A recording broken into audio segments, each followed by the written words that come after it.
Hello and great welcome to this particular session. तो बेटे section 6 start कर रहे हैं। लास्ट क्लास में भी मैंने कहा था कि जो सेक्शन 6 है वो अपने आप में बड़ा इंपॉर्टेंट अहम टॉपिक है, क्योंकि इस टॉपिक से जो है वो क्वेश्चन बड़ी रेगुलरिटी के साथ एग्जामिनेशन में स्ट्राइक करते हैं। तो ध्यान दें सेक्शन 6 की तरफ और फटाफट अपने नोट्स को ओपन डाउन कर लें। और इसी बीच में जो लोग हमसे सेस से जुड़ गए हैं उनको भी very lovely lovely good morning. Correct. तो स्टार्ट करते हैं आज का ये पर्टिकुलर सेशन। कहते हैं पहला क्वेश्चन है 6.1 और तकरीबन आप देखोगे कि इसमें सारी क्वेश्चंस में मैंने पास्ट एग्जामिनेशन लिखा हुआ है। इसका मतलब ये एग्जामिनेशन में स्ट्राइक कर चुके हैं। कहता है alpha and company having head office in Mumbai has a branch at Nagpur. तो हेड ऑफिस मुंबई में है, ब्रांच नागपुर में है। कहता है the branch at Nagpur is an independent branch. अब उसने ये भी बता दिया कि नागपुर की ब्रांच इंडिपेंडेंट ब्रांच है। कहता है 31/3/2017 को हमें पता लगा कि कुछ गुड्स हेड ऑफिस ने भेजे थे 2 लाख के, जो कि रिसीव करे गए ब्रांच के द्वारा केवल 1,50,000। बेटे हेड ऑफिस ने कितने गुड्स भेजे थे? 2 लाख के। और ब्रांच ने कितने गुड्स रिसीव करे हैं? 1,50,000 के। इसका मतलब balance of the goods transit में है, जो कि क्वेश्चन में लिखा भी हुआ है। तो क्वेश्चन तुमसे पूछ रहा है कि what is the accounting entry to be passed by the branch for the goods in transit in its book. अब इसका आंसर मैं तुम्हें क्या दूं, ये तो आप अपना आंसर खुद ही लिख सकते हैं। हेड ऑफिस ने गुड्स भेज दिए हैं, हेड ऑफिस तो एंट्री कर चुका है। 2 लाख के गुड्स हेड ऑफिस ने भेजे थे, जिसमें से 1,50,000 के गुड्स ब्रांच को मिले हैं और 50,000 के गुड्स ट्रांजिट में हैं। लेकिन इन गुड्स की एंट्री हेड ऑफिस तो कर चुका है, क्योंकि हेड ऑफिस ने 2 लाख के गुड्स भेजे थे, उन्होंने 2 लाख की एंट्री भेजते वक्त कर दी होगी। ब्रांच को सिर्फ 1,50,000 के गुड्स मिले हैं, अभी तक 50,000 के गुड्स नहीं मिले हैं। अब ब्रांच एंट्री करेगी goods in transit account debit to head office account, जैसे कि तुम्हारे सॉल्यूशन में भी लिखा हुआ है। तो 50,000 से ब्रांच को ये एंट्री करनी पड़ेगी। हार्डली 1 या 2 मार्क का क्वेश्चन है, और इस तरह के क्वेश्चन जब आते हैं तो वो 10 मार्क्स के भी पूछे जा सकते हैं, जैसे कि 6.2 है। मैंने कहा था कि इन क्वेश्चन में सिर्फ आपको एंट्रीज करनी होंगी। Give general entries in the books of branch 1 to rectify the following. अब वो कह रहा है ब्रांच 1 में कोई ब्रांच 1 है, हो सकता है कि हेड ऑफिस की 1 से ज्यादा ब्रांचेस हो, तो ब्रांच 1 से रिलेटेड ये इंफॉर्मेशन हैं। अब वो कह रहा है कि ब्रांच 1 इनकी एंट्री किस तरीके से करेगी। अब वो पहला कहता है कि head office expenses 3,500 allocated to branch but not recorded in the books of the branch office. कहता है हेड ऑफिस ने ब्रांच के ऊपर 3,500 रुपए का खर्चा एलोकेट कर दिया। करेक्ट, 3,500 रुपए का खर्चा एलोकेट कर दिया, लेकिन ब्रांच ने उसकी अभी तक कोई एंट्री नहीं करी है। ब्रांच ने उसकी कोई एंट्री अभी तक नहीं करी है। अब बेटे इस बात को समझने की कोशिश आपको करनी होगी कि ब्रांच इसकी एंट्री क्या करेगी। अब ब्रांच के ऊपर अचानक ये खर्चा आ गया, तो जाहिर है कि ब्रांच एक एंट्री लिखेगी एक्सपेंसेस अकाउंट डेबिट, और आपको मालूम है कि एक्सपेंसेस अल्टीमेटली प्रॉफिट और लॉस अकाउंट में डेबिट होते हैं। तो आप इस तरह से लिख सकते हैं प्रॉफिट और लॉस अकाउंट डेबिट, ब्रैकेट में आप एक्सपेंसेस दिखा सकते हैं। यानी कि जब ये एक्सपेंसेस अब ब्रांच के ऊपर एलोकेट हो गए, तो इसका मतलब ये वाले खर्चे अब ब्रांच के ऊपर आ गए और ब्रांच को ये खर्चे सहने पड़ेंगे।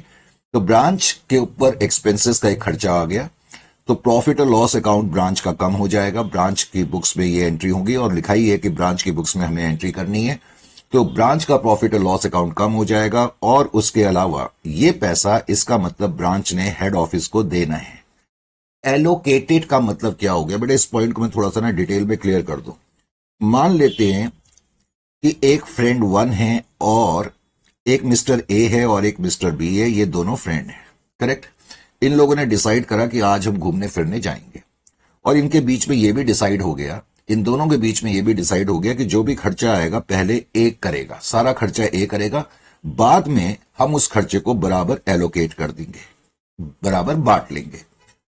अब मान लेते हैं जब ये घूमने फिरने गए तो पूरा खर्चा जो है वो कितना आ गया, पूरा का पूरा खर्चा लेट से 1,000 रुपए का आ गया। तो ये खर्चा किसने पे करा? ए ने पे करा। तो क्योंकि डिसाइड हो गया था जो भी खर्चा होगा पहले ए पे करेगा, तो ए तो एक एंट्री लिखेगा expenses account debit to bank account. Expenses का मतलब अल्टीमेटली ये खर्चे प्रॉफिट और लॉस अकाउंट में डेबिट हो जाते हैं, तो प्रॉफिट और loss account debit to bank account, A ने ये एंट्री कर दी। अब ए ने ये एंट्री तो कर दी, इस बात को समझने की कोशिश करें। अब क्या होगा, बाद में ए ने बताया भाई टोटल खर्चा अब 1,000 रुपए का हो गया और मैंने ये खर्चा कर दिया है। अब बिकॉज शुरू में ही उनके बीच में एग्रीमेंट था, जो भी खर्चा आएगा वो आधा आधा बांट दिया जाएगा। अब ए बी को कहेगा भी आधा खर्चा तुम बियर करो। इसका मतलब अब हम बी को क्या कह रहे हैं कि हम इसको अकाउंटिंग लैंग्वेज में कहेंगे कि ए ने 500 का खर्चा बी के ऊपर एलोकेट कर दिया। समझ में आ गया एलोकेट का मतलब? तो अब बी क्या करेगा, क्योंकि बी के ऊपर ये खर्चा आ गया है, तो बी अपने प्रॉफिट और लॉस अकाउंट को डेबिट करेगा खर्चे की वजह से, और ये पैसे उसने अब ए को देने हैं 500 रुपए। समझ में आया या नहीं आया? इसलिए वो ए को क्रेडिट करेगा। इसी तरीके से यहां ब्रांच ने भी क्या करा, ब्रांच के ऊपर ये खर्चा आ गया और ब्रांच ने ये पैसे हेड ऑफिस को देने हैं, इसलिए ब्रांच जो है हेड ऑफिस को क्रेडिट करेगी। I hope it is clear. समझ में आ गया किस तरीके से एंट्री करी? तो ये चीज आपकी समझ में आ जानी चाहिए। अच्छा जी, आगे उसने क्या लिखा, डेप्रिसिएशन ऑफ ब्रांच एसेट्स। ये बड़े इंपॉर्टेंट है, इस तरह की ट्रांजेक्शन बहुत बार पूछी जाती है एग्जामिनेशन में। अगले पॉइंट में कहता है depreciation of branch asset whose accounts are kept by the head office। फिर कहता है not provided by the branch office, amount is ₹1,500। बेटे क्या मतलब निकला इसका? पहले मतलब समझ में आया? इसका मतलब क्या है, वो क्या कह रहा है कि कोई ब्रांच का एसेट है। एसेट तो ब्रांच का, जब हम कहते हैं कि ब्रांच का एसेट है तो इसका मतलब उस एसेट को ब्रांच यूज कर रही है। पहले तो इसका मतलब ये हो गया कि उस एसेट को ब्रांच यूज कर रही है, लेकिन उस एसेट की जो अकाउंटिंग है ना, कभी कभी ये होता है कि हेड ऑफिस ब्रांच को कहता है ठीक है भाई इस एसेट को तुम यूज करो, लेकिन इसकी अकाउंटिंग वगैरह जो करेंगे वो हम करेंगे। उसकी जो अकाउंटिंग है वो कौन करेगा? हेड ऑफिस करेगा। हेड ऑफिस उसकी अकाउंटिंग कर रहे हैं। अब वो कह रहा है ब्रांच ने इस एसेट को यूज करा, इसमें कुछ डेप्रिसिएशन का खर्चा हुआ है। अब डेप्रिसिएशन का हमें मालूम है कि जब डेप्रिसिएशन का खर्चा होता है तो depreciation account debit to asset account, asset को हम कम करते हैं। नॉर्मल एंट्री तो यही होती है, depreciation account debit to asset account. अब समझने की कोशिश करो, डेप्रिसिएशन का खर्चा ultimately profit and loss account में चला जाएगा, लेकिन ये खर्चा किसके ऊपर पड़ना चाहिए आप बताओ? एसेट को जो यूज कर रहा है खर्चा तो उसे बियर करना चाहिए, इजंट इट और नॉट? तो प्रॉफिट और लॉस अकाउंट तो कम होना चाहिए ब्रांच का, और एसेट अकाउंट भी कम होना चाहिए टू एसेट अकाउंट। जो भी एसेट है वो एसेट की वैल्यू कम करने के लिए उसको क्रेडिट करना चाहिए। अब प्रॉब्लम यह है कि एसेट की अकाउंटिंग, यानी कि टेक्निकली जो एसेट की अकाउंटिंग है वो तो हेड ऑफिस कर रहा है, और एसेट को यूज ब्रांच कर रही है, तो खर्चा तो ब्रांच को सहना पड़ेगा, नो डाउट अबाउट दैट। और एसेट की वैल्यू कम होगी ये तो हेड ऑफिस की बुक में दिखना चाहिए, क्योंकि अकाउंटिंग तो हेड ऑफिस कर रहा है। समझ में आ रहा है कि नहीं आ रहा? तो अब क्या होगा, जब ब्रांच के ऊपर ये खर्चा डेप्रिसिएशन का आएगा, क्योंकि एसेट जो है वो यूज करा जा रहा है ब्रांच के द्वारा, तो ब्रांच अपने ब्रांच एक एंट्री लिखेगी डेप्रिसिएशन अकाउंट डेबिट, जिसका अल्टीमेटली मतलब होता है प्रॉफिट और लॉस अकाउंट डेबिट। और ये जो खर्चा है ये इन्होंने हेड ऑफिस को देना है, क्योंकि मैंने कहा उसकी अकाउंटिंग जो है हेड ऑफिस कर रही है। अब हेड ऑफिस अपनी बुक्स में क्या लिखेगा? Branch office account debit. वैसे बता रहा हूं, उसने पूछा नहीं है हेड ऑफिस की बुक्स में, लेकिन जस्ट समझाने के लिए मैंने बताया। हेड ऑफिस अपनी बुक्स में लिखेगा branch office account debit to asset account, क्योंकि ये जो खर्चा है इस खर्चे की रिकवरी हेड ऑफिस ब्रांच से करेगा, इसलिए वो ब्रांच को डेबिट करेगा और एसेट को कम करेगा। जबकि खर्चा जो है वो ब्रांच के ऊपर अल्टीमेटली आएगा, ब्रांच का प्रॉफिट कम होगा, और ये खर्चा ब्रांच ने हेड ऑफिस को देना है। इस क्वेश्चन में उसने सिर्फ ब्रांच की बुक्स में एंट्री पूछी है, इसलिए एंट्री होगी प्रॉफिट और loss account debit to head office account. इस पर्टिकुलर पॉइंट की कौन सा पॉइंट था? ये सेकंड पॉइंट था, मैंने एंट्री यहां लिख दी है। सेकंड पॉइंट की एंट्री ब्रांच की जो बुक्स में होगी वो ये होगी, जैसा कि मैंने बताया, प्रॉफिट और लॉस अकाउंट डेबिट, ब्रैकेट में तुम डेप्रिसिएशन भी लिख सकते हो, to head office account. Logic भी समझ में आना चाहिए, क्योंकि ये जो खर्चा है इसकी भरपाई जो है ब्रांच ने हेड ऑफिस को करनी है, तो ये एंट्री ब्रांच अपनी बुक्स में लिखेगी। Is it clear to you? Clear है? हाँ जी सर, बिल्कुल क्लियर है। चलो क्लियर है तो बहुत अच्छी बात है। उसके बाद क्या कहते हैं, उसके बाद क्वेश्चन में आगे उसने कहा कि ब्रांच, पॉइंट नंबर 3 में, कि ब्रांच पे 2000 एज सैलरी। ब्रांच ने 2000 की सैलरी पे करी to a head office inspector. एक हेड ऑफिस का इंस्पेक्टर था, उसको सैलरी ब्रांच ने पे करी। याद रखें, अगर वो हेड ऑफिस का इंस्पेक्टर है, कई बार हेड ऑफिस अपना इंस्पेक्टर भेजता है, तो हेड ऑफिस का इंस्पेक्टर है तो उसको एम्प्लॉय किसने करके रखा है? उसको तो हेड ऑफिस ने एम्प्लॉय करके रखा है। उसकी सैलरी किसको पे करनी चाहिए? हेड ऑफिस को पे करनी चाहिए। अब लेकिन क्या हुआ कि ब्रांच में वो आया होगा हेड ऑफिस का इंस्पेक्टर, तो उसकी जो सैलरी थी, ब्रांच ने उसको 2,000 रुपए सैलरी पे कर दी हेड ऑफिस इंस्पेक्टर को, जबकि ब्रांच की कोई ड्यूटी नहीं थी उसको पे करने की, लेकिन ब्रांच ने पे कर दी। लेकिन आगे क्या हुआ, but the amount has been debited by branch to salary account. अब ब्रांच ने क्या करा, ये सैलरी तो एक तो ब्रांच ने ये गलती करी कि ये सैलरी हेड ऑफिस इंस्पेक्टर को पे कर दी, नंबर 1। दूसरी गलती ब्रांच ने क्या करी कि हेड ऑफिस इंस्पेक्टर को जब सैलरी पे करी दी तो कायदे से उन्होंने इंस्पेक्टर अकाउंट को डेबिट करना चाहिए था, उन्होंने सैलरी अकाउंट को डेबिट कर दिया। तो समझना क्या होगा आपको इस पर्टिकुलर पॉइंट में, पॉइंट नंबर 3 में समझाने के लिए मैंने ऐसे लिखा। हमें मालूम है कि ब्रांच ने गलती से ये एंट्री कर दी, salary account debit to bank account, ये गलती से ब्रांच ने एंट्री कर दी, ये रॉन्ग एंट्री कर दी।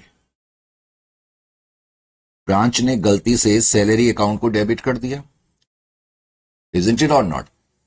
जबकि हमने हेड ऑफिस इंस्पेक्टर को सैलरी पे करी थी, तो head office inspector account debit, head office का जो इंस्पेक्टर है, head office inspector account debit to bank हमारी एंट्री होनी चाहिए थी, हमने सैलरी तो उसको पे करी थी।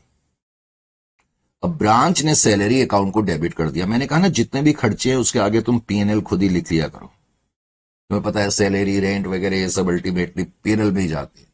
तो ब्रांच ने ये एंट्री कर दी, PNL account debit to bank या सैलरी टू बैंक, जबकि एंट्री जो कि होनी चाहिए थी, करेक्ट एंट्री ये होनी चाहिए थी, ये आपकी रॉन्ग एंट्री हो गई। अब इसको ठीक करने के लिए मैं क्या करूंगा, यानी कि जो मुझे एंट्री करनी है, ये एंट्री होगी इस पर्टिकुलर पार्ट की जो मैं अब कर रहा हूं। सैलरी अकाउंट बेवजह डेबिट हो गया, या profit and loss account branch का बिना मतलब पे डेबिट हो गया सैलरी को डेबिट करने की वजह से, तो ब्रांच अपने प्रॉफिट एंड लॉस अकाउंट को क्रेडिट करेगी, क्योंकि हमने बेवजह प्रॉफिट एंड लॉस अकाउंट को सैलरी की वजह से डेबिट कर दिया। करेक्ट, समझ में आ गया? प्रॉफिट एंड लॉस अकाउंट को मैंने क्रेडिट कर दिया क्योंकि मेरा प्रॉफिट बिना मतलब पे कम हो गया, और मैंने हेड ऑफिस को डेबिट करना चाहिए था। तो हेड ऑफिस को मुझे डेबिट क्यों करना चाहिए था? क्योंकि मैंने हेड ऑफिस के इंस्पेक्टर को सैलरी पे कर दी, तो वो पैसा मैं अब हेड ऑफिस से रिकवर करूंगा या नहीं करूंगा? तो इसलिए एंट्री ब्रांच जो करेगी वो ये एंट्री करेगी। Is it clear to you और नॉट? तो एंट्री ब्रांच क्या करेगी, जो गलती से हमने सैलरी को डेबिट कर दिया, अल्टीमेटली इसका मतलब है कि हमने पीएनएल को गलती से डेबिट कर दिया, तो पीएनएल को तो हम क्रेडिट कर देंगे, और इस अमाउंट की रिकवरी हम हेड ऑफिस से करेंगे। तो ये एंट्री इस पर्टिकुलर पॉइंट की होगी, head office account debit to profit and loss account. उसके बाद आगे क्या कहता है, आगे कहता है पॉइंट नंबर 4 में, थर्ड भी हो गया, पॉइंट नंबर 4 में क्या कहता है? कहता है head office collected ₹10,000, head office ने 10,000 डायरेक्टली कलेक्ट कर लिए from a customer on behalf of the branch. अब ब्रांच का एक कस्टमर था, अगर वो ब्रांच का कस्टमर था तो उसने पैसे किसको देने चाहिए थे? उसने तो पैसे ब्रांच को देने चाहिए थे, लेकिन उसने पैसे डायरेक्टली हेड ऑफिस को दे दिए। बट नो इंटीमेशन, इंटीमेशन का मतलब information, but no intimation to this effect has been received by branch. लेकिन ब्रांच के पास ये इंफॉर्मेशन ही नहीं है कि कस्टमर ने पैसे जो है हेड ऑफिस को दे दिए। जाहिर है कि अब एडजस्टमेंट करनी है, इसका मतलब अब ब्रांच को पता लग रहा है। तो इस पर्टिकुलर पॉइंट की एंट्री क्या होगी? पॉइंट नंबर 4 की। पॉइंट नंबर 4 की बेटा एंट्री क्या होगी, ये समझने के लिए ध्यान से देखें। पॉइंट नंबर 4 की, हेड ऑफिस ने पैसे कलेक्ट कर लिए, bank account debit, directly head office ने जब पैसे कस्टमर से कलेक्ट करे होंगे तो bank account debit to customer उन्होंने लिख दिया होगा, जबकि ब्रांच को ये पैसे कलेक्ट करने चाहिए थे। पैसे तो ब्रांच ने कलेक्ट करने चाहिए थे। वेट, अगर ब्रांच ये पैसे कलेक्ट करती तो क्या एंट्री लिखती? Bank account debit to customer लिखती ना। अगर ब्रांच के पास पैसे आते तो ब्रांच क्या एंट्री लिखती? यही एंट्री तो लिखती, bank account debit to customer account. लेकिन ये पैसा जो ब्रांच के पास आना चाहिए था, ब्रांच के पास तो नहीं आया। ये पैसा किसके पास चला गया? ये पैसा हेड ऑफिस के पास चला गया। तो इसलिए ब्रांच अब क्या करेगी? बैंक अकाउंट डेबिट नहीं लिखेगी, अब head office account debit to customer लिखेगी, क्योंकि कस्टमर ने तो पेमेंट कर ही दी है ना, चाहे ब्रांच को करी चाहे हेड ऑफिस को करी, तो कस्टमर का अकाउंट तो खत्म करना पड़ेगा। तो कस्टमर का डेबिट बैलेंस होता है, उसको क्रेडिट करके हम खत्म कर देंगे, और इस पैसे की रिकवरी ब्रांच जो है हेड ऑफिस से करेगी। तो ब्रांच अपनी बुक्स में एंट्री लिखेगी, head office account debit to customer account. Is it clear to you और नॉट? समझ में आ गया? ब्रांच की बुक्स में हमसे एंट्री पूछी गई है, तो ब्रांच अपनी बुक्स में ये एंट्री लिखेगी। पॉइंट नंबर 4 की फिर कह रहा है, a remittance of 15,000 sent by branch office has not been received by the head office.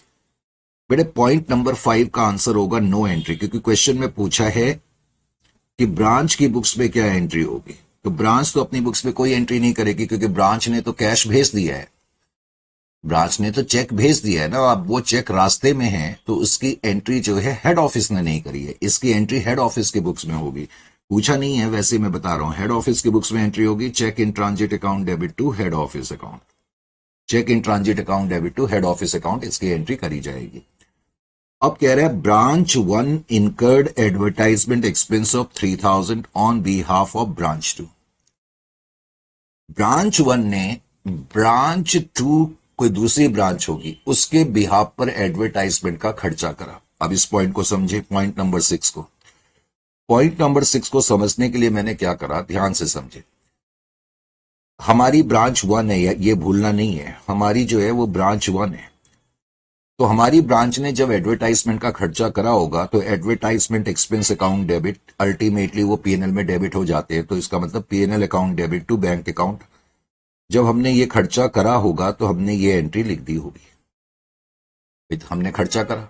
लेकिन ये जो खर्चा है दरअसल किसी दूसरी ब्रांच के बिहाफ पर हमने करा है, दूसरे ब्रांच के बिहाफ पे करा। अगर दूसरी ब्रांच के बिहाफ पे हमने ये खर्चा करा तो हमारा प्रॉफिट तो बिना मतलब पे डेबिट हो गया। तो इसलिए अब ब्रांच 1 अब क्या एंट्री करेगी, जो हमारा प्रॉफिट बिना मतलब पे डेबिट हो गया, क्योंकि ये खर्चा हमने किसी दूसरी ब्रांच का करा है, तो हम अपने प्रॉफिट और लॉस अकाउंट को क्रेडिट करेंगे। और इस पैसे की रिकवरी हम ब्रांच 2 से नहीं करेंगे, हम हेड ऑफिस से करेंगे। ये ध्यान रखना है। Head office account debit to profit और लॉस अकाउंट एंट्री होगी पॉइंट नंबर 6 की।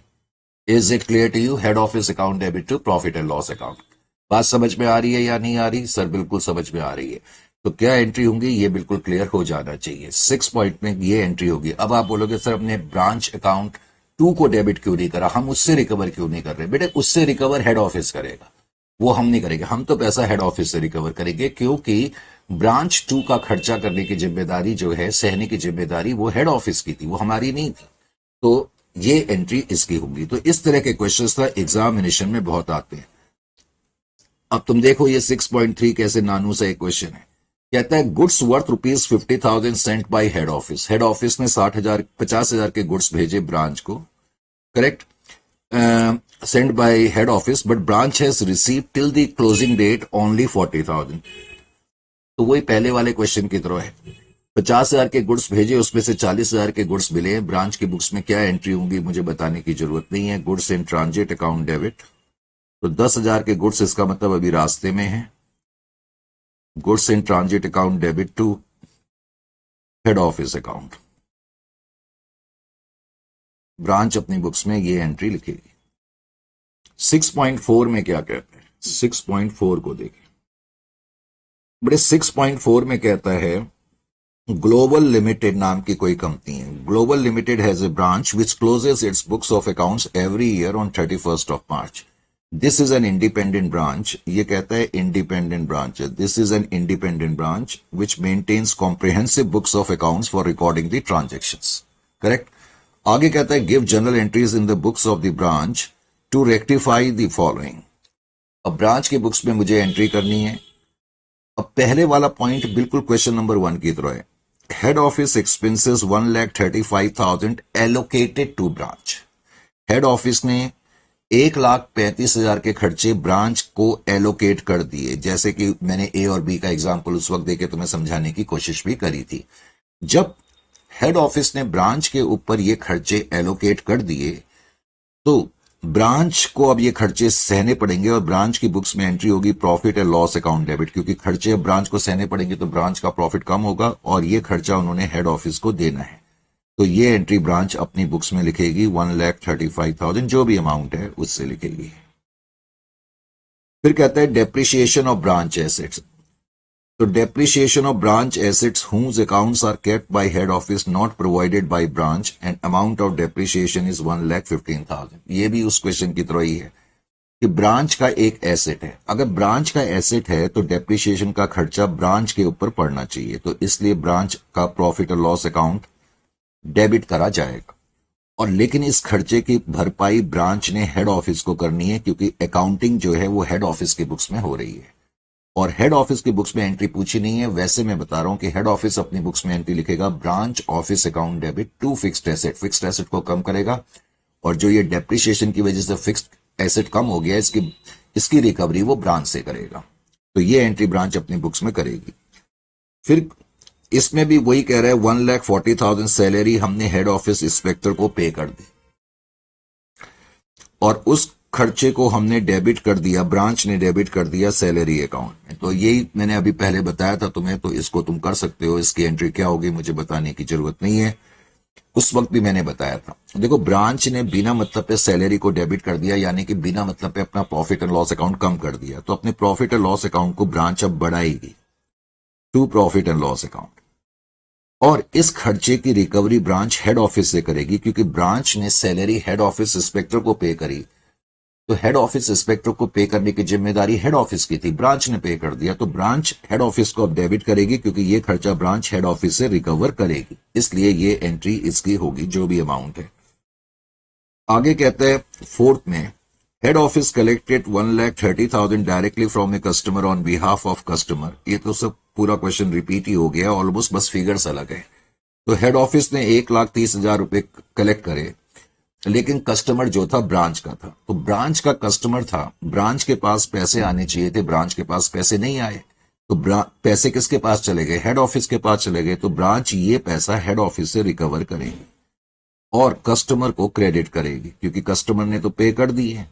अगर कस्टमर ब्रांच को पे करता तो ब्रांच एंट्री लिखती bank account debit to customer, लेकिन अब ब्रांच लिखेगी head office account debit to customer account. Remittance 1,50,000 की ब्रांच ने भेजी, हेड ऑफिस को अभी तक नहीं मिली। ब्रांच की बुक्स में इसकी कोई एंट्री नहीं होगी, जैसा कि अभी मैंने बताया था। और फिर इसमें भी है कि branch incurred advertisement expense of 30,000 on behalf of branch B. तो इस ब्रांच ने ब्रांच बी के बिहाफ पर कुछ खर्चा करा। जब हमारी ब्रांच ने कोई खर्चा करा किसी दूसरी ब्रांच के बिहाफ पर, एक्चुअली दूसरी ब्रांच का खर्चा हेड ऑफिस ने बियर करना चाहिए था। पॉइंट ये है कि हमने खर्चा करा तो हमारा प्रॉफिट एंड लॉस अकाउंट बिना मतलब पे डेबिट हो गया, तो उसको तो हम क्रेडिट करेंगे। तो इसकी एंट्री होगी कि प्रॉफिट एंड लॉस अकाउंट को अब हम क्रेडिट करेंगे और इस खर्चे की रिकवरी हेड ऑफिस से हम करेंगे। Head office account debit to profit and loss account, इसकी एंट्री होगी। करेक्ट। मैंने कहा इस तरह के क्वेश्चन काफी एग्जामिनेशन में आ रहे हैं। अब 6.5 को भी देखो। अब बेटे 6.5 में क्या कहता है? 6.5 में पहले तो कहता है गुड्स सेंड टू ब्रांच ₹12,000। अब कहता है 12,000 के गुड्स जो हैं वो भेजे गए। किसको भेजे गए? Goods send to branch ₹12,000 stolen during the transit. हमने ब्रांच को कुछ गुड्स भेजे होंगे जिसमें से 12,000 के गुड्स रास्ते में चोरी हो गए। अब branch manager refuse to accept any liability और कहता है journal entry in the books of head office में करनी है। अब की बार ब्रांच में नहीं पूछ रहा, वो कह रहे हैं इन the books of head office में क्या एंट्री होगी। देखो बेटे, समझना पहले तो क्या है हेड ऑफिस की बुक्स में क्या एंट्री होगी, वो मैं तुम्हें बताता हूं। उससे पहले थोड़ा यहां देखें। वैसे तो हेड ऑफिस क्या एंट्री लिखेगा प्रैक्टिकल लाइफ में? जो हेड ऑफिस की बुक्स में एंट्री होगी, लॉस ऑफ गुड्स। गुड्स चोरी हो गए यानी कि गुड्स का लॉस हो गया, loss of goods account debit to purchases account. अब आप बोलेंगे सर परचेजेस को हम क्यों क्रेडिट कर रहे हैं? बेटे, हेड ऑफिस जब ब्रांच को सामान भेजता है तो हेड ऑफिस भी तो मार्केट से परचेज करता होगा ना इस सामान को। तो हेड ऑफिस की परचेजेस कम हो गई, क्योंकि जो हमने गुड्स परचेज करे थे उसमें से कुछ गुड्स जो हैं रास्ते में चोरी हो गए, तो इसलिए परचेजेस को क्रेडिट करना पड़ेगा। हेड ऑफिस अपनी बुक्स में ये एंट्री करेगा। बात समझ में आ रही है या नहीं आ रही? सर बिल्कुल समझ में आ रही है। अच्छा जी, एक तो ये एंट्री होगी। अब दूसरा पॉइंट क्या समझना है, अब वो क्या कह रहा है, कल भी मैंने बताया था कि एक बार जब हम गुड्स भेज देते हैं तो लॉजिकली इस लॉस की जिम्मेदारी भेजने के बाद बेसिकली ब्रांच की हो जाती है। लेकिन ब्रांच मैनेजर कह रहा है जी हमने तो इसको नहीं मानना। ब्रांच मैनेजर कहता है कि हम इसके लिए कोई जिम्मेदार नहीं है। और कल भी लास्ट सेशन में भी मैंने बताया था, सिर्फ ये कह देने से कि मैंने चोरी नहीं करी, या मैंने गलती नहीं करी, ये तो नहीं है कि आपको क्या बोलते हैं अपराधी नहीं ठहराया जाएगा। तो इसका मतलब है कि गलती तो ब्रांच की है। तो अल्टीमेटली मैं वैसे इस क्वेश्चन में ध्यान ये रखना है, इस क्वेश्चन में एक दूसरी एंट्री भी करी जाएगी। ये एंट्री वैसे करो तो अच्छी बात है, यानी कि हेड ऑफिस की बुक्स में, ये तो मैंने समझाने के लिए बताया कि जब लॉस होगा तो परचेजेस कम होंगी। उसके अलावा हेड ऑफिस अब एक एंट्री करेगा। हेड ऑफिस क्या एंट्री करेगा? ब्रांच ऑफिस को डेबिट करेगा, क्योंकि अब वो रिकवरी करेगा ब्रांच से। देखो, लॉस ऑफ गुड्स अल्टीमेटली कहां चले जाएगा? पीएनएल में चले जाएगा ना। यानी कि जब हेड ऑफिस ने ये एंट्री लिखी लॉस ऑफ गुड्स, तो यानी कि ये लॉस तो अल्टीमेटली पीएनएल में चला जाएगा ना। एक तरह से हेड ऑफिस का पीएनएल बिना मतलब पे कम हो गया। तो हम इस लॉस का कंपनसेशन ब्रांच से लेंगे, तो ब्रांच को डेबिट करा जाएगा और टू पीएनएल, और फिर से हम अपने पीएनएल को बढ़ा देंगे। Is it clear to? Basic entry वैसे ही है। अगर दोनों एंट्री करके दिखा दो तो बहुत अच्छी बात है। वैसे यहां पूछा नहीं है ब्रांच की बुक्स में, मैं वैसे ही बता रहा हूं। अगर ब्रांच अपनी बुक्स में इसकी एंट्री करती, जस्ट वेट,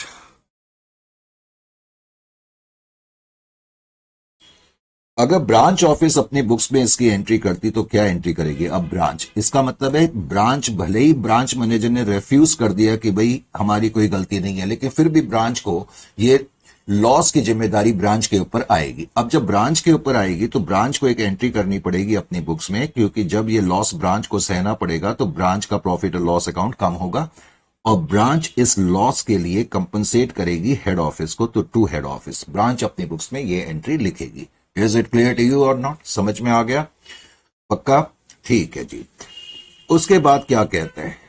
उसके बाद कहता है पॉइंट नंबर 2 में कि branch paid 15,000 as salary to the officer of head office on his visit to the branch. अब यहां समझने की कोशिश करें, यहां ब्रांच ने कोई गलती, यहां एक ही गलती है। इससे पहले तो यह था कि उन्होंने हेड ऑफिस इंस्पेक्टर को सैलरी पे कर दी और सैलरी में डेबिट कर दिया। यहां ऐसा नहीं लिखा है, यहां सिर्फ यह लिखा है कि हेड ऑफिस का कोई ऑफिसर ब्रांच की विजिट पे आया, हेड ऑफिस का कोई ऑफिसर ब्रांच की विजिट पर आया और ब्रांच ने उसको सैलरी पे कर दी, जबकि ब्रांच को सिर्फ उसको सैलरी पे करने का किसी भी तरीके का कोई कारण नहीं बनता। अगर वो हेड ऑफिस का ऑफिसर है तो उसकी सैलरी जो है पे करने की जिम्मेदारी हेड ऑफिस की है, लेकिन ये खर्चा किसने कर दिया? ब्रांच ने कर दिया। अब समझना यह है कि यह खर्चा, इसका मतलब ब्रांच ने बिना मतलब पे कर दिया, जबकि खर्चा किसको करना चाहिए था? हेड ऑफिस को करना चाहिए था ना। तो जो पॉइंट नंबर 2 है उसकी जो एंट्री होगी, क्या एंट्री होगी, ये आपको पहले तो समझ में आना चाहिए। पॉइंट नंबर 2 में बेटा एंट्री क्या होगी? अब हेड ऑफिस को पता लगेगा कि भाई ब्रांच ने ये खर्चा कर दिया, जबकि ये खर्चा तो ब्रांच का बनता ही नहीं था। तो हेड ऑफिस क्या करेगा? ध्यान से सुनिए। हेड ऑफिस अपने प्रॉफिट और लॉस अकाउंट को कम करेगा, क्योंकि हेड ऑफिस जानता है ये खर्चा बेसिकली हमें करना चाहिए था। बात समझ में आ रहा है कि नहीं आ रहा? और वो ब्रांच ऑफिस को क्रेडिट करेगा, क्योंकि ये पैसा जो ब्रांच ने पे कर दिया है हेड ऑफिस ने ब्रांच को देना है। Is it clear to you और नॉट? तो इसलिए ये एंट्री होगी, हेड ऑफिस अपनी बुक्स में प्रॉफिट और लॉस अकाउंट को क्यों डेबिट कर रहा है? क्योंकि ये सैलरी का जो खर्चा है, हेड, वो जो ऑफिसर है उसकी सैलरी का खर्चा, ये बेसिकली हेड ऑफिस का खर्चा है। तो वो अपने प्रॉफिट और लॉस अकाउंट को डेबिट करेगा और ये पैसे हमने ब्रांच को देने, इसलिए ब्रांच को क्रेडिट करेगा। जबकि ब्रांच की बुक्स में क्या एंट्री होगी? ब्रांच ने गलती से पे कर दिया, तो ब्रांच क्या करेगी? ये पैसा अपने हेड ऑफिस से रिकवर करेगी, बिकॉज ब्रांच ने ये सैलरी इसको गलती से पे कर दी, हेड ऑफिस ऑफिसर को पे कर दी। तो ब्रांच का प्रॉफिट और लॉस अकाउंट जब हमने पे करा होगा बिना मतलब पे कम हो गया होगा। तो अब जब रिकवरी होगी तो ब्रांच का पीएनएल बढ़ जाएगा, इसलिए ये एंट्री होगी पॉइंट नंबर 2 में। Is it clear to you? फिर कहते हैं पॉइंट नंबर 3 में, On 28th of March 2019, the head office dispatched goods to the branch invoiced rupees 25,000, which was not received by the branch till 31st of March 2019.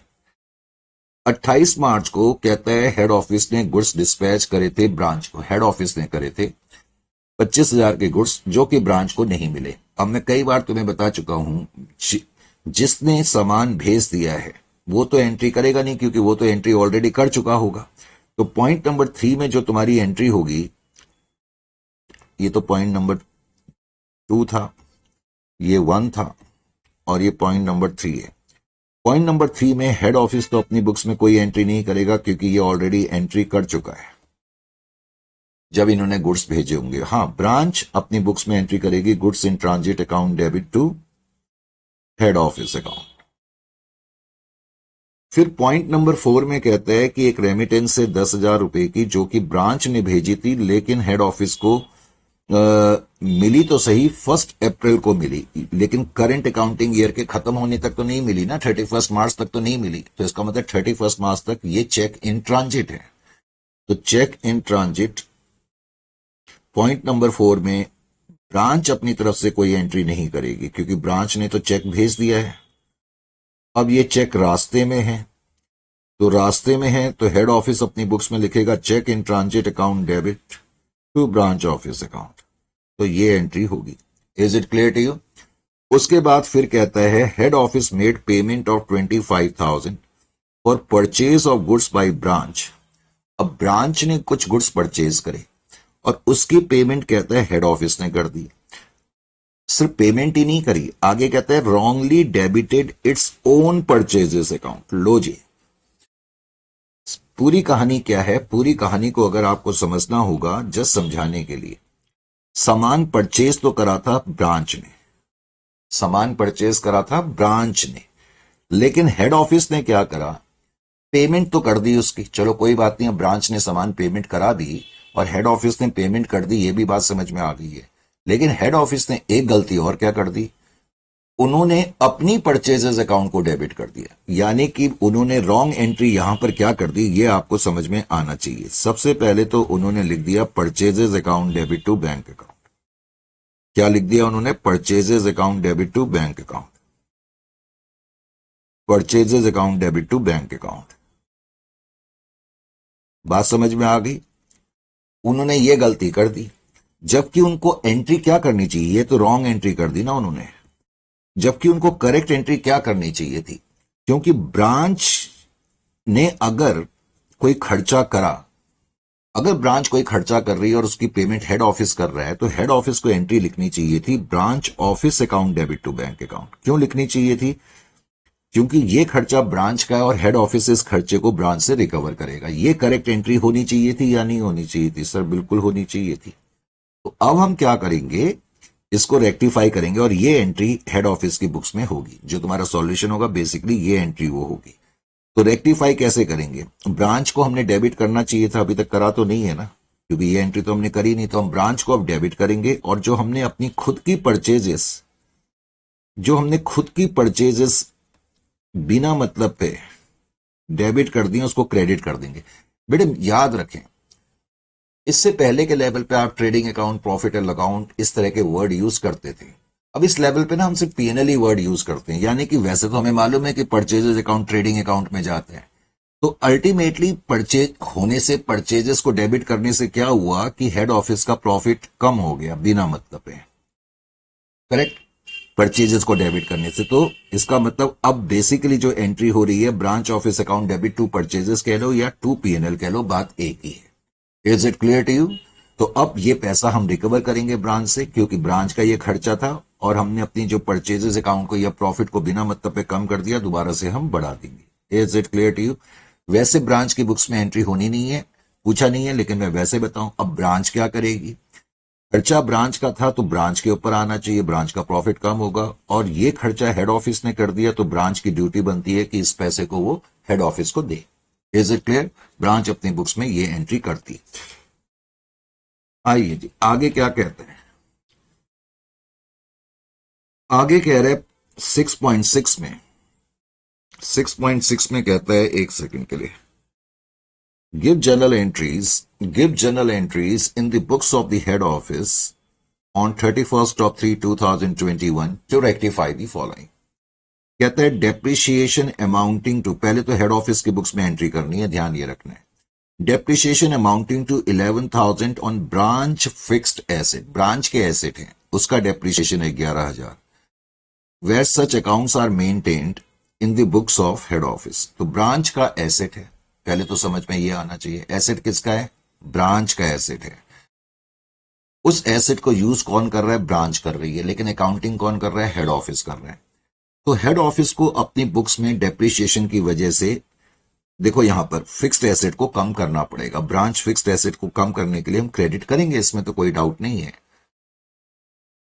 अब यह भी doubt नहीं है कि जो डेप्रिसिएशन लगा होगा उस डेप्रिसिएशन को, नो डाउट, बिकॉज अकाउंटिंग हमारे यहाँ चल रही है तो उसको हम ही ने बियर करा होगा, लेकिन अब उसकी रिकवरी हम ब्रांच से करेंगे, इसलिए ब्रांच को हमने डेबिट करना है। इसलिए हेड ऑफिस अपनी बुक्स में ये एंट्री लिखेगा, branch account debit to branch fixed asset.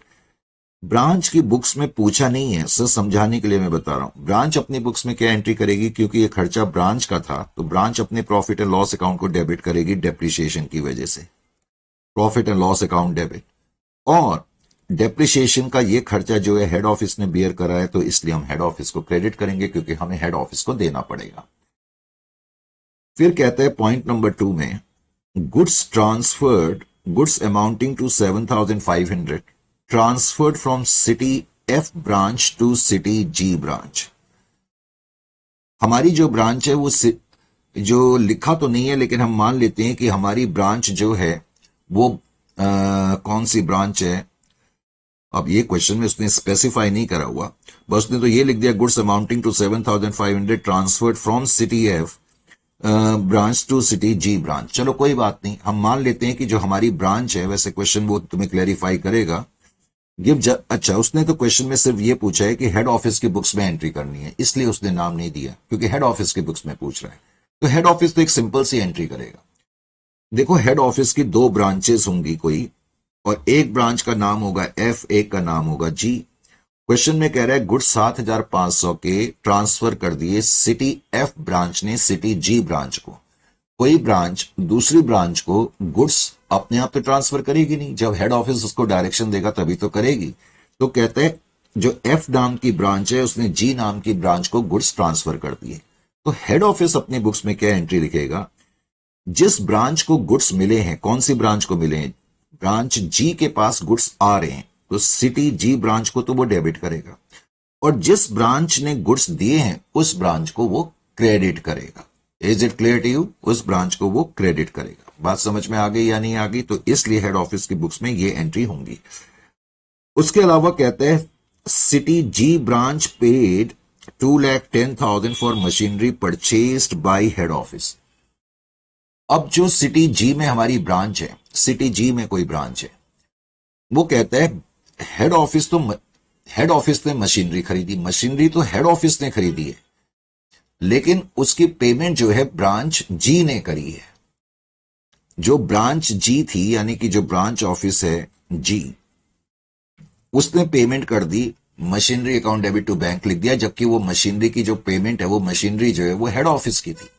तो हेड ऑफिस अपने बुक्स में क्या लिखेगा, पहले तो मशीनरी अकाउंट डेबिट लिखेगा, क्योंकि ये मशीनरी तो हेड ऑफिस की है, और जिस ब्रांच ने पेमेंट करी है उस ब्रांच को वो क्रेडिट करेगा to branch city G account. Is it clear to you और नॉट? और जो क्या नाम है इसका, सिटी ब्रांच है, जब सिटी ब्रांच ने पेमेंट करी, समझने की कोशिश करें, जब सिटी ब्रांच ने पेमेंट करी तो उसका तो ये बिना मतलब का खर्चा हो गया ना। बात समझ में आ रही है कि नहीं आ रही? तो उन्होंने machinery account debit to bank लिख दिया, तो अब इस खर्चे को वो ठीक करेगी head office account debit to machinery लिख करके।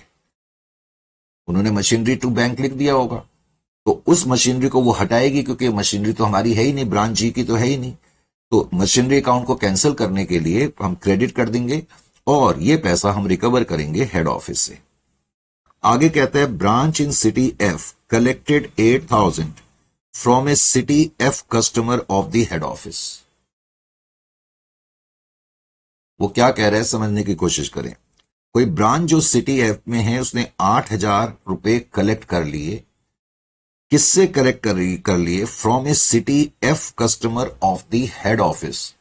अब की बार ब्रांच ने पैसे कलेक्ट कर लिए और कस्टमर हेड ऑफिस का था। इस बात को समझने की कोशिश करें।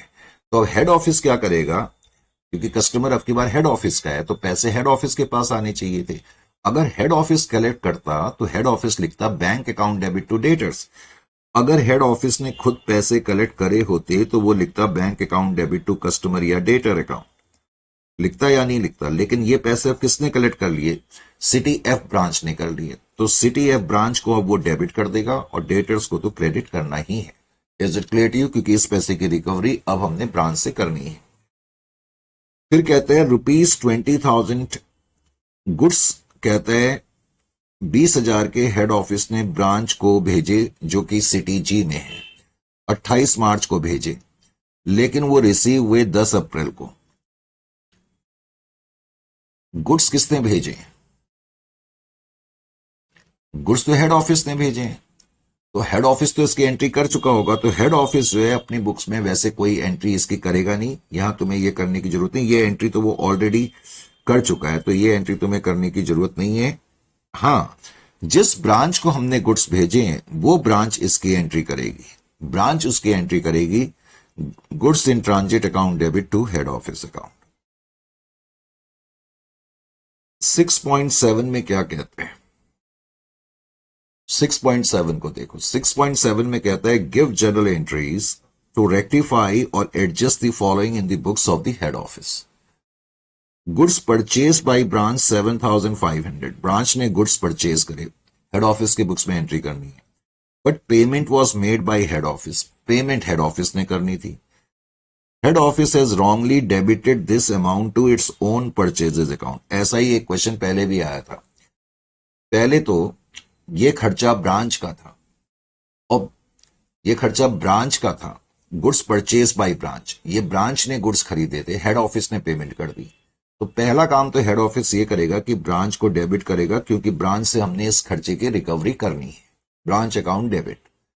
और बिकॉज हमने परचेजेस को अपनी बिना मतलब पे डेबिट कर दिया, उसको हम क्रेडिट कर देंगे टू परचेजेस अकाउंट। परचेजेस की जगह तुम टू पीएनएल भी लिख सकते हो, करेक्ट। फिर कह रहा है branch paid 6,500 as salary to a visiting head office official, the branch has debited the amount to salary account. Branch ने खर्चा करा हेड ऑफिस ऑफिशियल का, और ये खर्चा किसने करना चाहिए था? हेड ऑफिस ऑफिशियल का। सर ये तो हेड ऑफिस नहीं करना चाहिए था, लेकिन ब्रांच ने कर दी। और ब्रांच ने दूसरी गलती ये कर दी कि इस खर्चे को अपने सैलरी अकाउंट में जो है डेबिट कर दिया। इसका मतलब क्या हो गया? ब्रांच की बुक्स में उसने पूछा तो नहीं है, मैं वैसे बता रहा हूं। अगर ब्रांच अपनी बुक्स में एंट्री करेगी, नो डाउट अबाउट दैट कि वो हेड ऑफिस को तो डेबिट करेगी, क्योंकि इस खर्चे की रिकवरी ब्रांच ने हेड ऑफिस से करनी है। और ब्रांच ने अपनी सैलरी अकाउंट को बिना मतलब पे डेबिट कर दिया, तो वो सैलरी को क्रेडिट कर करके ठीक करेगी। सैलरी की जगह पर तुम पीएनएल भी लिख सकते हो, क्योंकि अल्टीमेटली सैलरी पीएनएल में जाती है। Is it clear to you? अब इसी चीज को हेड ऑफिस अपनी बुक्स में कैसे लिखेगा, ये पॉइंट समझना है। अब हेड ऑफिस को मालूम है कि हमारा खर्चा ब्रांच ने करा है, कम से कम ये तो समझ में आना चाहिए ना कि ब्रांच को वो डेबिट करेगा, सॉरी ब्रांच को क्रेडिट करेगा, क्योंकि हेड ऑफिस ने ये पैसा ब्रांच को देना है। तो टू ब्रांच तो वो लिखेगा ही लिखेगा, टू ब्रांच ऑफिस अकाउंट। और बिकॉज हेड ऑफिस ऑफिशियल की सैलरी का खर्चा हेड ऑफिस ने करना चाहिए था, तो अब वो लिखेगा सैलरी अकाउंट डेबिट। हालांकि सैलरी की जगह तुम चाहो तो पीएनएल भी लिख सकते हो, मैं बार बार इस बात को कह रहा हूं, क्योंकि अल्टीमेटली सैलरी जो है वो पीएनएल में ही जानी है। Is it clear to you? तो अब ये खर्चा हेड ऑफिस बियर करे। हेड ऑफिस को पता लग गया कि ये खर्चा तो हमारा था, तो हमारा प्रॉफिट और लॉस अकाउंट सैलरी की वजह से डेबिट होगा, और ये खर्चा हमने अपनी ब्रांच को देना है, ये एंट्री करी जाएगी। थर्ड में क्या कहता है? थर्ड में कहता है, और इस तरह की ट्रांजेक्शन्स तो कई बार अब आ चुकी है, डेप्रिसिएशन कहता है 11,250 का in respect of branch shop whose accounts kept in the head office। बात वही है कि चीज ब्रांच की है, उसकी अकाउंटिंग हेड ऑफिस की बुक्स में हो रही है, उसका डेप्रिसिएशन का खर्चा है। तो उस एसेट को, अब की बार एसेट का नाम जो है ब्रांच शॉप है, तो उसको तो हेड ऑफिस क्रेडिट करेगा डेप्रिसिएशन की वजह से। खर्चा नो डाउट, बिकॉज अकाउंटिंग जो है हेड ऑफिस की बुक्स में हो रही है, तो इसमें किसी तरीके का डाउट नहीं है कि डेप्रिसिएशन का खर्चा हेड ऑफिस ने बियर करा होगा, लेकिन अब वो इसकी रिकवरी ब्रांच से करेगा, तो इसलिए वो ब्रांच को डेबिट करेगा। और मैं बार बार कह रहा हूं, ब्रांच अपनी बुक्स में इसी चीज की एंट्री क्या करेगी? प्रॉफिट और लॉस अकाउंट डेबिट, क्योंकि खर्चा तो ये ब्रांच का है, ब्रैकेट में तुम डेप्रिसिएशन लिख सकते हो, और ब्रांच अपनी बुक्स में लिखेगी प्रॉफिट और loss account debit to head office account. Is it clear to you? अगर ब्रांच की बुक्स में एंट्री पूछी जाती तो ब्रांच ये एंट्री करती है। फिर फोर्थ में कहते हैं एक्सपेंसेस 5,600 रुपए के to be charge to branch for work done on its behalf by the head office. तो ब्रांच का कोई काम हेड ऑफिस ने करा और 5,600 रुपए का खर्चा भी हो गया। और 5,600 रुपए का जब खर्चा हो गया, नो डाउट अबाउट डेट कि ये खर्चा हेड ऑफिस ने करा है, लेकिन ये खर्चा ब्रांच को करना चाहिए था। तो हेड ऑफिस इस खर्चे को रिकवर करेगा। रिकवर करेगा तो ब्रांच अकाउंट को डेबिट करेगा, और एक्सपेंसेस को हमने डेबिट करा था, क्योंकि जब हमने खर्चे करे होंगे तो एक्सपेंसेस को डेबिट करा होगा। एक्सपेंसेस को अब हम क्रेडिट करके ठीक करेंगे। जहां भी वो कोई खर्चा आएगा, अल्टीमेटली ना तुम प्रॉफिट एंड लॉस अकाउंट लिख लिया करो, क्योंकि खर्चे अल्टीमेटली पीएनएल में चले जाते हैं। Is it clear to you? यानी कि entry branch account debit to PNL होगी। और बताओ जरा, ब्रांच की बुक्स में अगर मैं एंट्री करता तो क्या एंट्री ब्रांच की बुक्स में होती? ब्रांच की बुक्स में क्या एंट्री होती? अब ब्रांच का ये खर्चा था, तो ब्रांच का खर्चा था, तो ब्रांच अपने प्रॉफिट और लॉस अकाउंट को डेबिट करेगी, और ये पैसा अब ब्रांच ने हेड ऑफिस को देना है, तो ये एंट्री ब्रांच की बुक्स में होती। उसके बाद कहते हैं goods sent by head office to branch for 25,000 not yet received by the branch. तो हेड ऑफिस की बुक्स में तो कोई एंट्री नहीं होगी, और बार बार मैं बता ही चुका हूं, और इसके बारे में क्या बताना। तो रास्ते में जो गुड्स हैं, गुड्स इन ट्रांजिट, ब्रांच उसकी एंट्री करेगी, goods in transit account debit to head office account. ये एंट्री तुम्हें करनी होगी। उसके बाद 6.8 को देखें। 6.8 में क्या कहता है? Pass entries in the head office books to record the following transaction. Head office की बुक्स में एंट्री करनी है। A remittance of 35,000 made by branch.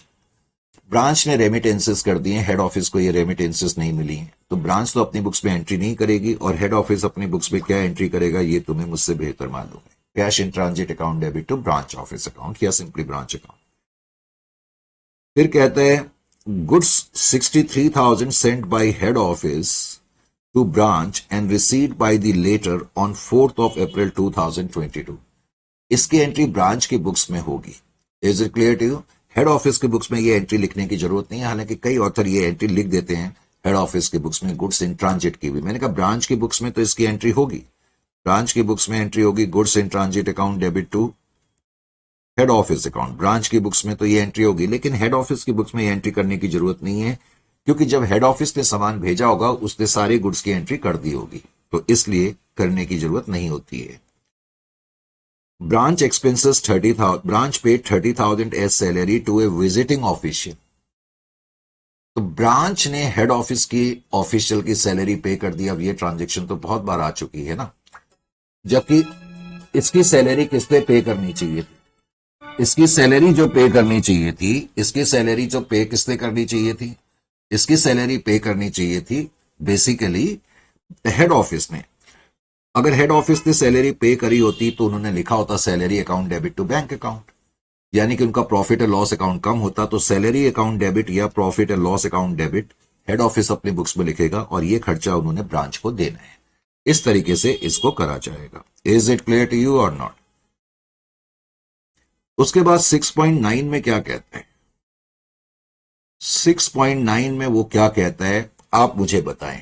चलो 5 मिनट का मैं टाइम आपको दे रहा हूं। मैं देखना चाहता हूं कि आप में से कितने लोग इस क्वेश्चन को कर सकते हैं, या आप मुझे करके दिखाओ। ये फटाफट आपका टेस्ट है, 5 मिनट्स में करके दिखाना है।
हाँ बेटे, ट्राई करा आप लोगों ने इस क्वेश्चन को?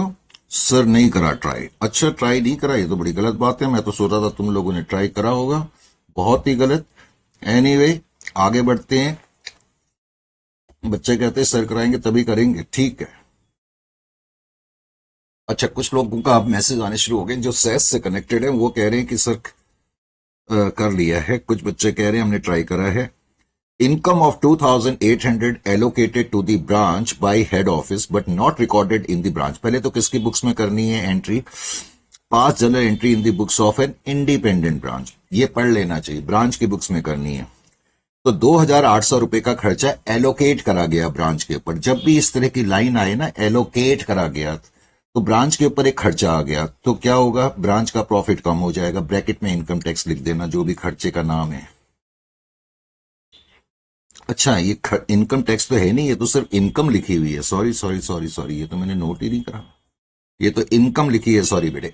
तो जैसे हम खर्चा एलोकेट करते हैं, अब की बार हमने इनकम एलोकेट कर दी। जब इनकम एलोकेट करेंगे तो ब्रांच का प्रॉफिट और लॉस अकाउंट बढ़ जाएगा। इजंट इट और नॉट?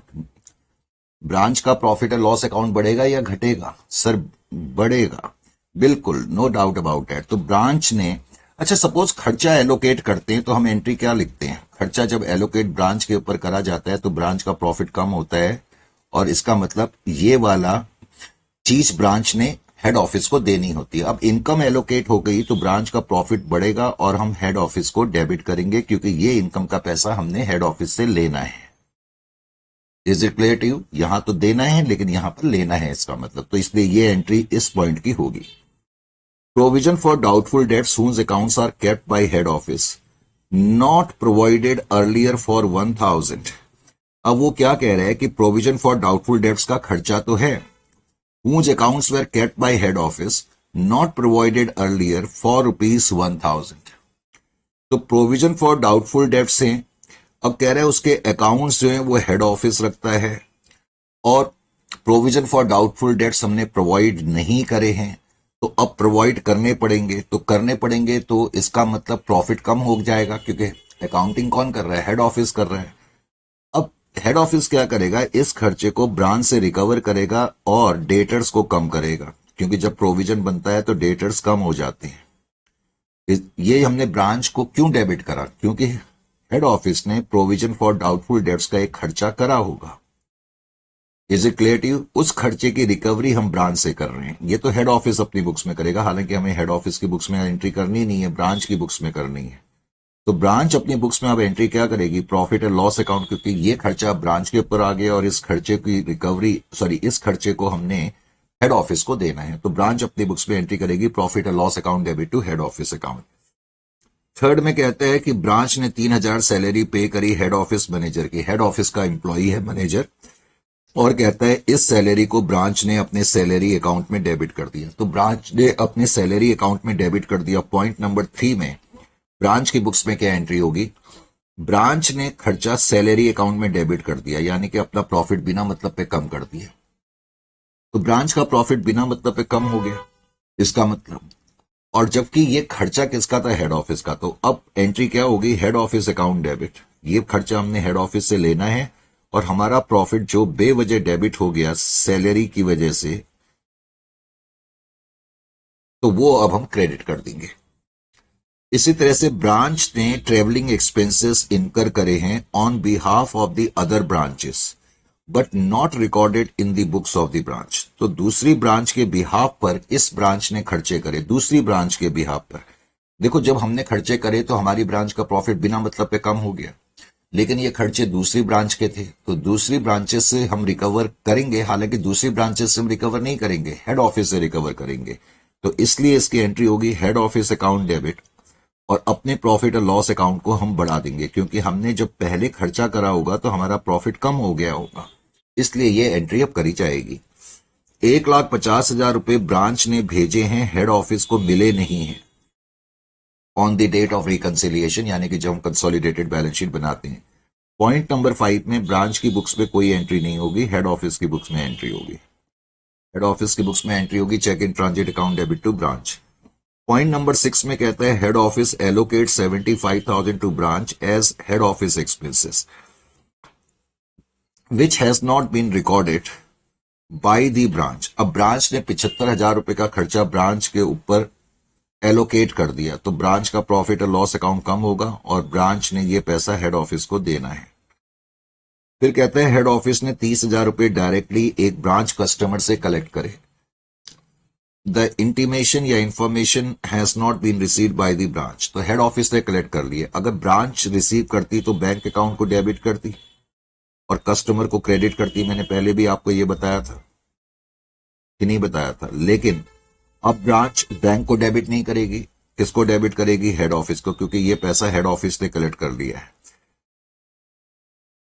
8th में कहते हैं goods dispatched bye head office, branch को नहीं मिले तो ब्रांच अपनी बुक्स में एंट्री कर देगी goods in transit account debit to head office account. तो इस तरीके से इसकी एंट्री करी जाएगी। Is it clear to you? एक ना बड़ा बोरिंग सा टॉपिक है सर, बोरिंग सा टॉपिक है और आपके लिए भी बोरिंग सा टॉपिक है। हाँ बेटे, ये बड़ा बोरिंग सा टॉपिक है, लेकिन कराना पड़ता है। और बस एक ही क्वेश्चन है इसमें क्योंकि कोई वैरायटी नहीं है। देखो, हम कोई भी चीज छोड़ने के आदी नहीं है। उसके बाद है फिर फॉरेन ब्रांचेस, ठीक है ना, वो इंटरेस्टिंग टॉपिक है। और फिर लास्ट टॉपिक भी है ब्रांच का। अब ये इंटर ब्रांच एडजस्टमेंट्स क्या होती हैं? इंटर ब्रांच एडजस्टमेंट्स का क्या मतलब होता है? कई बार एक हेड ऑफिस की बहुत सारी ब्रांचेस होती है और उन ब्रांचेस के बीच में आपस में बहुत ट्रांजैक्शंस होती हैं। तो अकाउंटिंग ईयर के एंड में फिर हम एक नेट एंट्री पास कर देते हैं। Is it clear to you? इसको ऐसे समझ लें, मान लेते हैं कि दो ट्रेडर हैं। पहले मैं आपको उसका थीम समझाता हूं, सिंप्लिसिटी के लिए। दो ट्रेडर हैं, मान लेते हैं आज 1 लाख रुपए का सामान ए ने बी को बेचा। ए ने बी को 1 लाख रुपए का सामान बेचा आज के दिन। फिर ए ने बी से क्या बोलते हैं, कुछ सामान परचेज करा 30,000 रुपए का, और मान लेते हैं इनके बीच में क्रेडिट ट्रांजेक्शन हो रही है।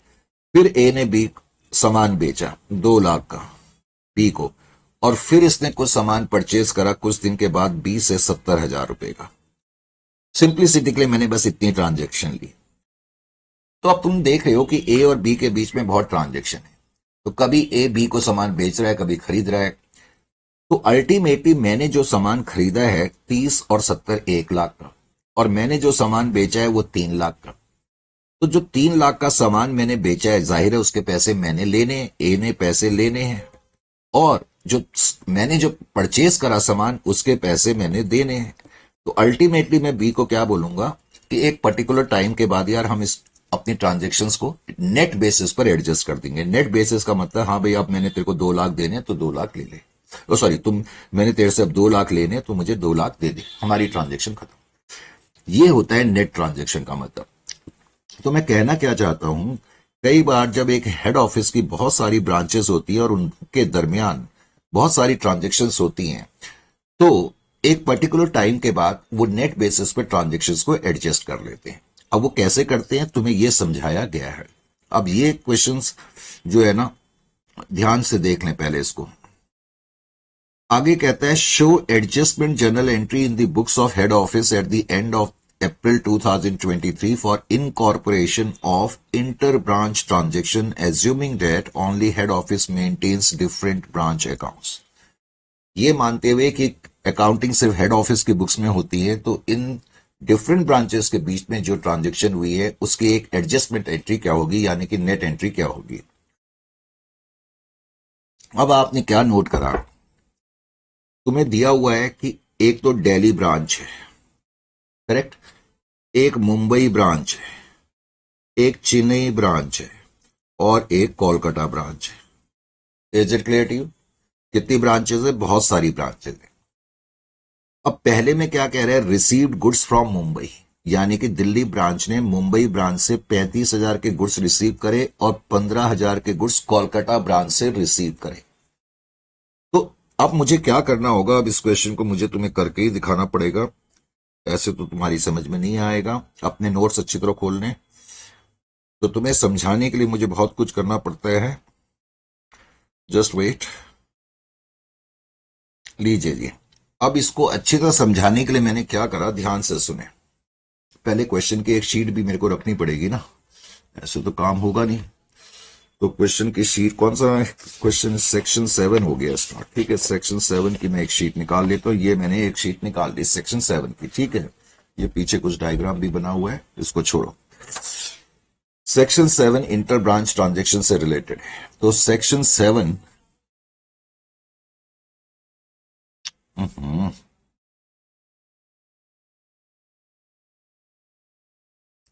सेक्शन 7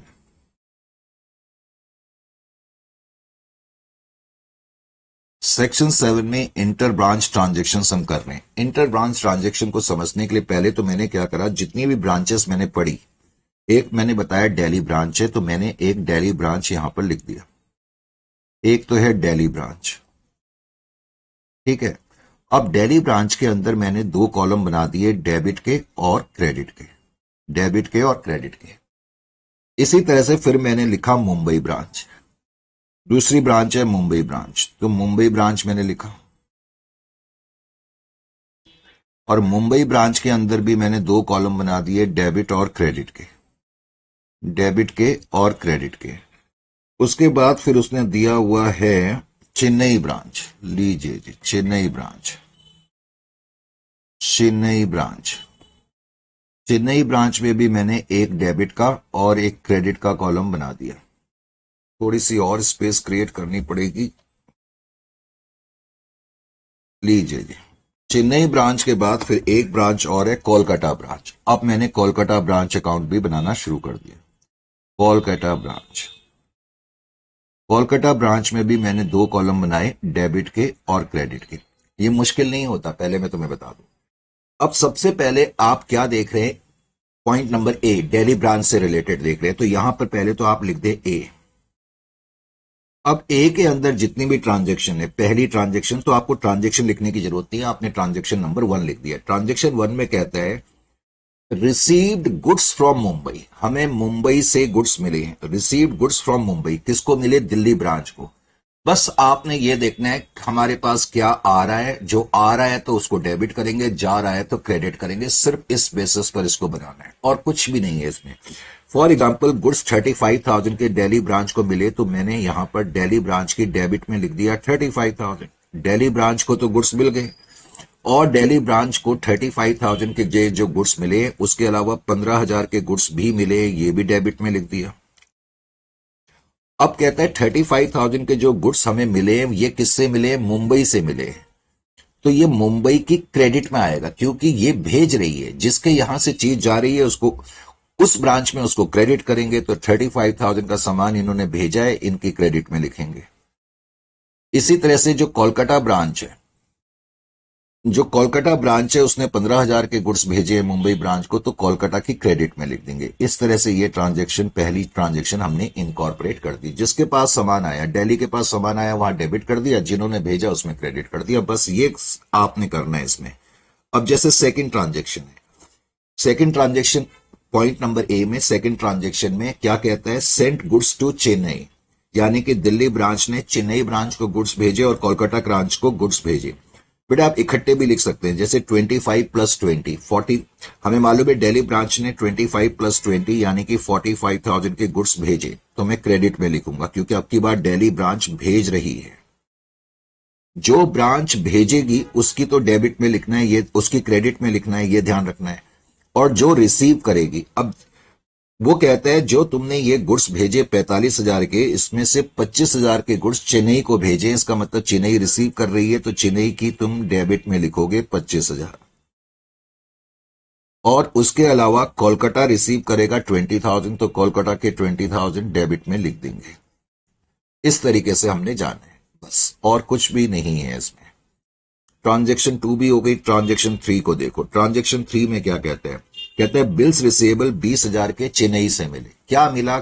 बिल्स रिसीवेबल गुड्स, जो भी चीज मिली वो डेबिट में लिखनी है। तो 20,000 मैंने दिल्ली ब्रांच की डेबिट में लिख दिया, क्योंकि दिल्ली ब्रांच को मिल रहे हैं। किससे मिला? चेन्नई ब्रांच से, तो चेन्नई ब्रांच की क्रेडिट में लिख दिया। चेन्नई ब्रांच जो है उसकी क्रेडिट साइड में मैंने लिख दिया 20,000।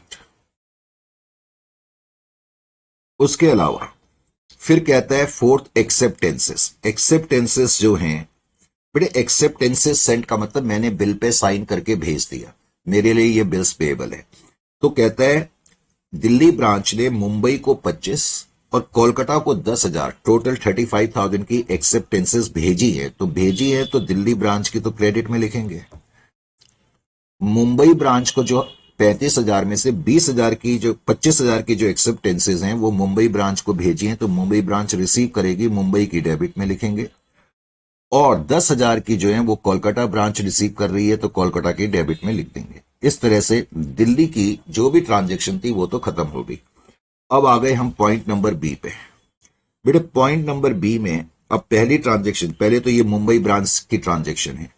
अब मुंबई ब्रांच की जो पहली ट्रांजेक्शन है वो क्या कहती है, received goods from Kolkata 15 and Delhi 20।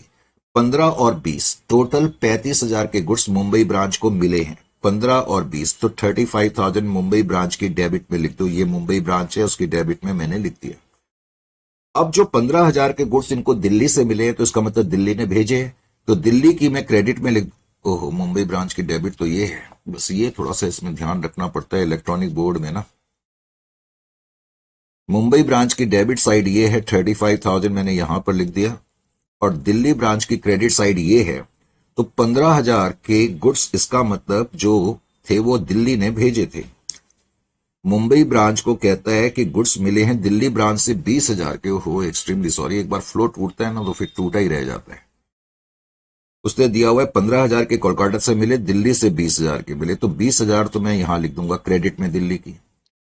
Mumbai के तो मैंने लिख दिया 35 डेबिट में। और उसके बाद कहता है 15,000 के गुड्स इनको जो भेजे हैं वो कोलकाता ने भेजे हैं, तो कोलकाता ब्रांच लास्ट में है, उसकी क्रेडिट में हमने लिख दिया 15,000। Is it clear to you? इस तरह से हमने मूव करना है। मुंबई ब्रांच की जो अगली ट्रांजेक्शन है, इनफैक्ट ये टोटल ट्रांजेक्शन नंबर 5 है, वैसे ये मुंबई की दूसरी ट्रांजेक्शन है। अब ये ट्रांजेक्शन नंबर 6 है। Cash send to Delhi.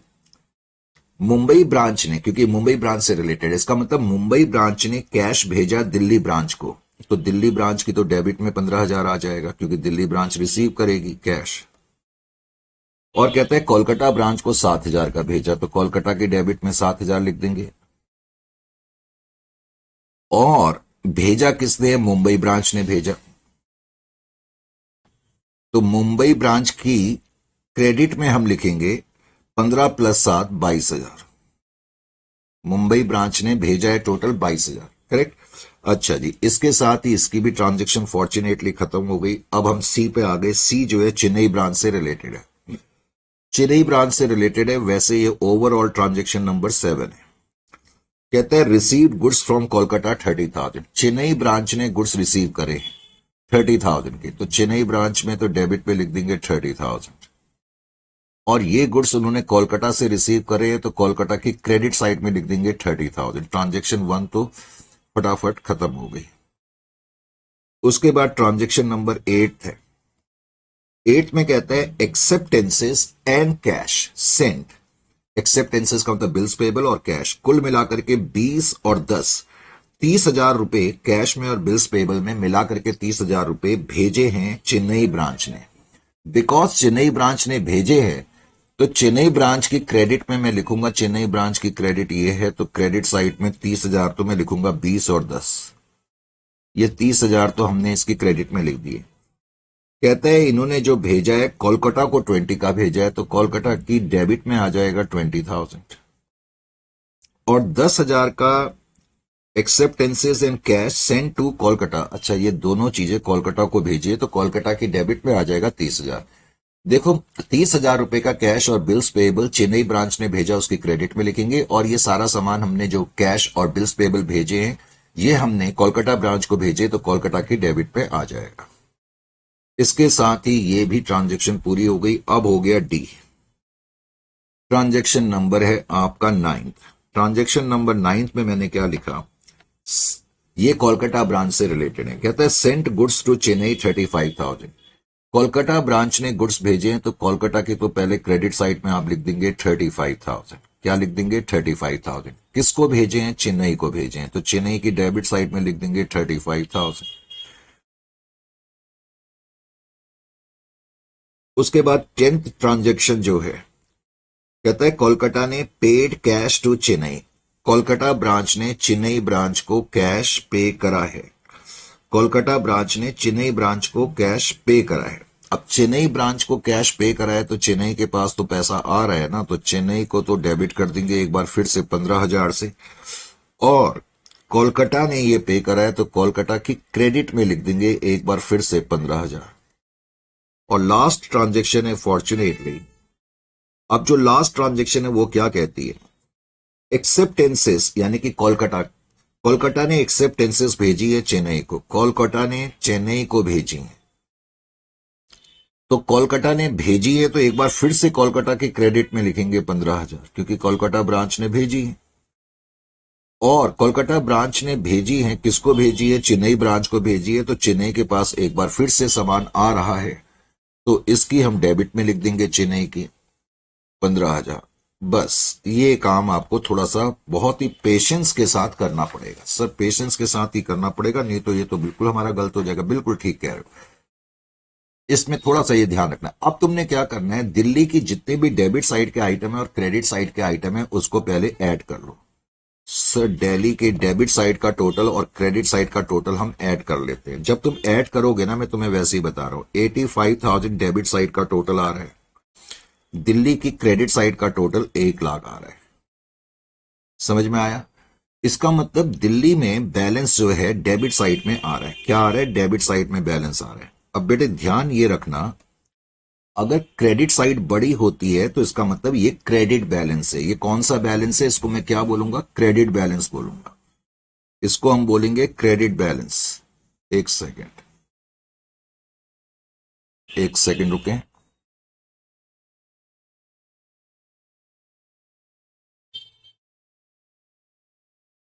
अब ये जो बैलेंस आ गया, क्योंकि क्रेडिट साइड बड़ी है, तो इस बैलेंस को मैंने कहा हम क्या बोलेंगे? क्रेडिट बैलेंस बोलेंगे। तो इसका मतलब दिल्ली ब्रांच में क्रेडिट बैलेंस है 15,000 का। करेक्ट। आइए जी अब मुंबई ब्रांच को देखें। मुंबई ब्रांच की सिचुएशन क्या है? मुंबई ब्रांच में जो है डेबिट साइड का टोटल 60,000 आ रहा है और क्रेडिट साइड का टोटल 35 और 22 57,000 रुपए आ रहे हैं। क्रेडिट साइड का टोटल 57,000 का है। बताओ बेटा इसमें बैलेंस किस तरफ आ रहा है? सर इसमें बैलेंस इस तरफ आ रहा है। इस तरफ का मतलब डेबिट साइड बड़ी है, डेबिट साइड बड़ी है तो इसमें डेबिट बैलेंस आ गया। इसका मतलब मुंबई ब्रांच में डेबिट बैलेंस है। Is it clear to you? आइए अब चेन्नई ब्रांच को देखते हैं। चेन्नई ब्रांच में डेबिट साइड में बड़ी ज्यादा ट्रांजेक्शन्स लग रही हैं। 1,20,000 टोटल है डेबिट साइड का। क्रेडिट साइड का टोटल कितना है? 20 और 30, सिर्फ 50,000 रुपए का टोटल है। 50,000 रुपए का टोटल है। तो बैलेंसिंग फिगर कहां आ रही है? सर डेबिट में आ रही है। तो ये कौन सा बैलेंस माना जाएगा? चेन्नई का डेबिट बैलेंस माना जाएगा। Is it clear to you?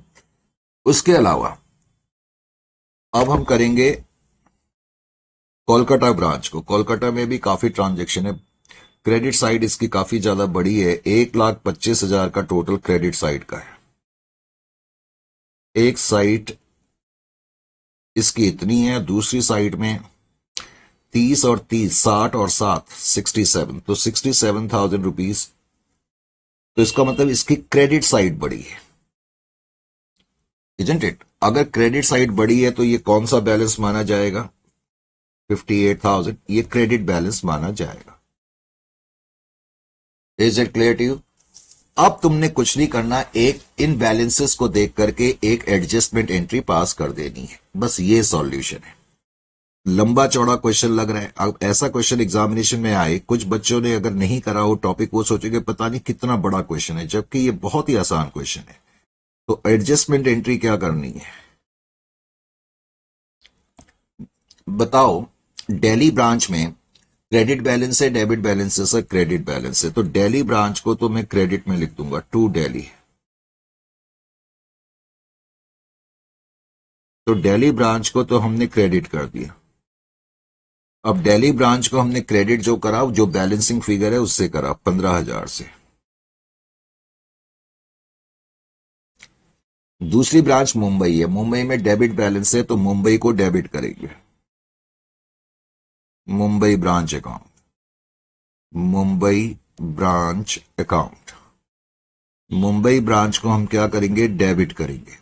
Debit कितने से करेंगे? 3000 से करेंगे। उसके बाद चेन्नई ब्रांच थी, चेन्नई ब्रांच में भी डेबिट है। चेन्नई ब्रांच, अब चेन्नई ब्रांच में डेबिट है तो चेन्नई ब्रांच को भी हम डेबिट कर देंगे। चेन्नई ब्रांच को हमने डेबिट कर दिया, और डेबिट हमने कर दिया कितने से? 70,000 से। और इसको मैं क्रेडिट करूंगा कोलकाता ब्रांच को। कोलकाता ब्रांच